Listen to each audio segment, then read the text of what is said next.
नाजरीन, आज हम जिस शख्स की बात करने जा रहे हैं वो शख्स इस वक्त करोड़ों लोगों की दिलों की जान है। The great Punjabi singer and actor Diljit Dosanjh. इनकी लाइफ में कितनी हर्डल्स आई, इन्होंने कैसे उसे टैकल किया, इन पर किस तरह की स्ट्राइक्स हुई, कैसे इन्होंने इतना फेम कमाया और सबसे आखिर पर 2020 के बाद इन्होंने ऐसा क्या काम किया जिसकी वजह से दिलजीत ने वर्ल्ड के बड़े बड़े सिंगर्स को टक्कर दी। इन सारी बातों का जवाब आपको आज की वीडियो में मिलेगा। इन्फॉर्मेटिव्स अपनी वीडियो में एक बार फिर से आपका वेलकम करता है। नाजरीन, जनवरी 6, 1984 में दोसांझ कलान एक छोटे से गांव में दिलजीत का जन्म हुआ और वहीं से इनको अपना सरनेम दोसांझ भी मिला। छोटी सी उम्र से ही दिलजीत को सिंगिंग का बहुत शौक था। सिर्फ 11 साल की उम्र में दिलजीत लुधियाना अपने मामू के पास चले गए। वहाँ इन्होंने थोड़े बहुत इंस्ट्रूमेंट चलाने सीखे और हल्की फुल्की सिंगिंग भी सीखी। इस टाइम तक दिलजीत को ये बात समझ आ गई थी कि जिंदगी गुजारने के लिए पैसा बहुत जरूरी है और बस वहीं से दिलजीत ने अपने प्रोफेशन के जरिए कमाना शुरू कर दिया। जिस उम्र में बच्चे अपने फ्यूचर को सिक्योर करने के लिए पढ़ाई करते हैं, उस उम्र में पैसे की कमी की वजह से दिलजीत कमाने निकल गए। स्टार्टिंग में इन्होंने शादियों और गुरुद्वारे में मौसीकी की।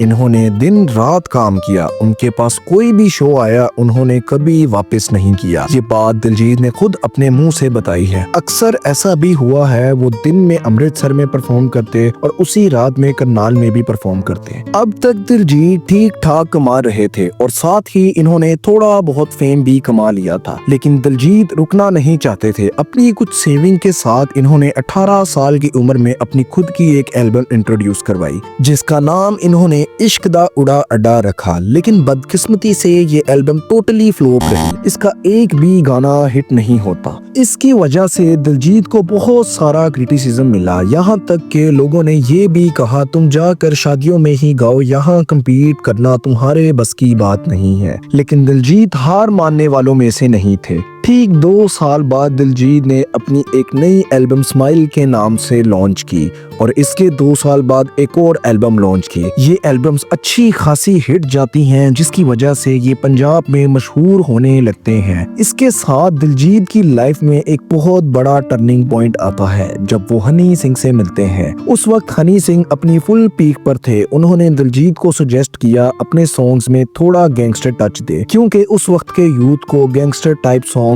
पसंद आ रहे थे। उन्होंने हनी सिंह के साथ मिलकर एक एल्बम निकाली थी नेक्स्ट लेवल के नाम से और ये एल्बम सुपर हिट रही। इस एल्बम ने दिलजीत को नेशन वाइड फेम दिलवा दिया। इस फेम के बाद दिलजीत को मूवीज भी ऑफर होने लगी। पहले वो मूवीज में छोटे मोटे रोल्स करते रहे और फिर आखिरकार 2011 में उन्हें एक खुद की मूवी मिलती है जिसमें वो मूवी के मेन हीरो होते हैं। इस मूवी का नाम था द लायंस ऑफ पंजाब। लेकिन ये मूवी जब सिनेमाज में आई तो ये भी कम्प्लीटली फ्लॉप रही। साथ ही लोग इनके गानों से भी ना खुश होने लगे, क्योंकि लोगों का कहना था ये गानों में सिर्फ इल्लीगल एक्टिविटीज को प्रमोट कर रहे हैं, जैसे गन्स, ड्रिंकिंग और स्मोकिंग। इसी वजह से कई दिनों तक इनके घर के बाहर प्रोटेस्ट भी चला। इस इंसिडेंट के बाद दिलजीत ने डिसाइड किया कि वो इस तरह के गानों से फोकस हटाकर थोड़ा रियलिस्टिक वाइब जैसे गानों पर काम करने लगे। 2011 से लेकर 2017 तक दिलजीत ने बहुत सारे गाने गाए जो सुपर हिट भी रहे, जैसे Patiala peg, 5 Tara, do you know और कई सारे गाने। इसके बाद इनका नेशन वाइड फेम और भी बढ़ गया। इनमें से काफी सारे सॉन्ग्स वो बॉलीवुड को भी बेचते थे। फिर फाइनली 2015 में इन्हें एक बॉलीवुड मूवी उड़ता पंजाब में छोटा मोटा रोल मिल जाता है, जिसको दिलजीत बहुत प्रोफेशनली करते हैं, जिसकी वजह से इनको फिल्म फेयर का अवार्ड भी मिलता है। इसी तरह गाने और मूवीज आती जाती रहती हैं एंड कुछ ही सालों में दिलजीत खुद की एक बहुत बड़ी इमेज बना लेते हैं बॉलीवुड में। दिलजीत एक से एक बड़ा गाना बनाते हैं, बहुत सारी मूवीज में काम करते हैं एंड बहुत सारी ब्रांड स्टील करते हैं। इसी दौरान दिलजीत बहुत सारा पैसा कमाते हैं, जिससे दिलजीत 15 करोड़ का घर लेते हैं। साथ ही 3 करोड़ की मर्सिडीज, 2 करोड़ की पोर्श और 1 करोड़ की BMW और बहुत सारी चीजें लेते हैं। इस मोड़ पर दिलजीत को रियलाइज होता है उनकी ग्रोथ इंडिया और पंजाब में तो हो रही है, लेकिन इंटरनेशनल लेवल पर उनकी रीच बहुत कम है। प्लस 2019 में कोविड की वजह से उनकी मूवीज भी बहुत कम आ रही थी, तो दिलजीत ने सोचा वो उस टाइम को जाया नहीं कर सकते। फिर आता है 2020 जिसमें दिलजीत ने कुछ हट कर करने का सोचा। उन्होंने बहुत सारे गाने लिखे लेकिन वो सेटिस्फाइड नहीं हो रहे थे। बट फिर इनकी लाइफ में आता है बहुत बड़ा टर्निंग पॉइंट जिसे ये पूरी दुनिया में जाने जाने लगते हैं। 2020 में ये गोट एल्बम रिलीज करते हैं जो वर्ल्ड वाइड फेमस हो जाती है और बिलबोर्ड्स में टॉप 5 में कई महीनों तक रहती है। उनकी पहले भी काफी एल्बम्स हिट होती हैं लेकिन ये एल्बम कुछ हटकर थी। इस एल्बम के बाद ये दुनिया के बड़े बड़े स्टार्स को टक्कर देने लगते हैं। उनकी एल्बम्स महीनों महीनों तक ट्रेंडिंग में रहने लगती हैं। 2023 में दिलजीत इंडिया के पहले स्टार बनते हैं जिन्होंने कोचेला जैसे बड़े प्लेटफॉर्म पर परफॉर्म किया। उन्होंने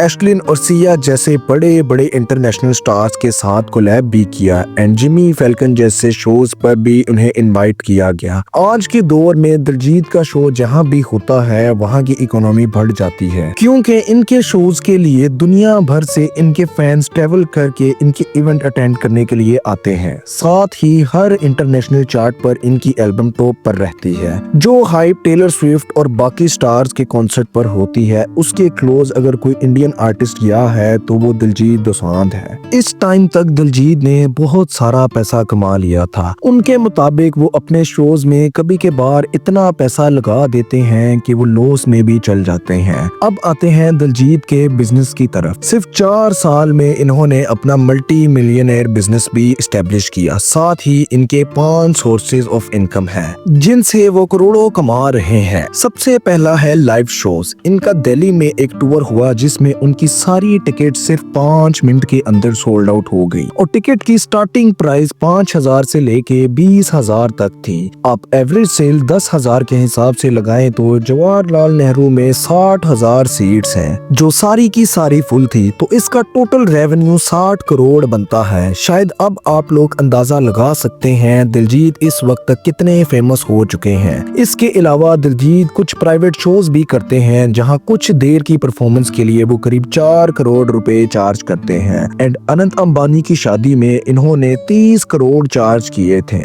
second source of income reality shows. जज पेंडेमिक से पहले दिलजीत दोसांझ राइजिंग स्टार के 3 सीजन्स के जज रह चुके हैं और एक शो को जज करने के सेलिब्रिटी करीब 10 से 15 करोड़ चार्ज करते हैं। Third is brand endorsement. आजकल हर ब्रांड सिर्फ ट्रेंड को फॉलो करता है और इस वक्त दिलजीत से ज्यादा ट्रेंडिंग पर कोई भी नहीं है। दिलजीत ऑलरेडी कोका कोला, फिला और क्रोक जैसे बड़ी बड़ी कंपनीज के लिए शूट कर चुके हैं। इसी चीज को देखते हुए बहुत सारे ब्रांड्स उनके साथ कोलैब करने के लिए लाइन में खड़े हुए हैं। अब इस बात का मुझे अंदाजा नहीं है कि दिलजीत ब्रांड एंडोर्समेंट से कितना पैसा कमा रहे हैं क्योंकि ये इन्फॉर्मेशन ना तो गूगल पर है और साथ ही ये इन्फॉर्मेशन बहुत कॉन्फिडेंशियल है। Fourth one is movies. Diljit ने जट एंड जूलियट, पंजाब 1984 और सज्जन सिंह जैसी बहुत सी पंजाबी मूवीज की। साथ ही उन्होंने बॉलीवुड में भी काम किया, हत्ता कि इनकी एक्टिंग को शाहरुख खान ने भी अप्रिशिएट किया है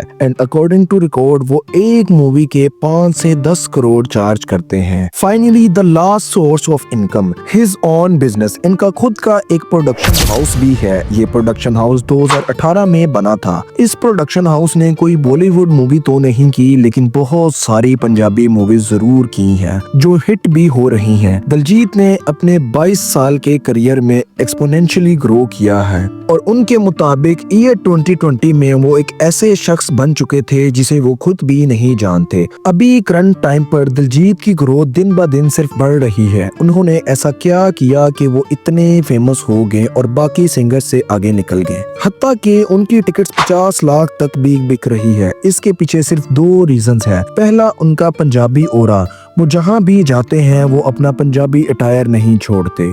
साथ ही दिलजीत हर शो की एंट्री पर एक लाइन बोलते हैं, अब पंजाबी आ गया कचीला।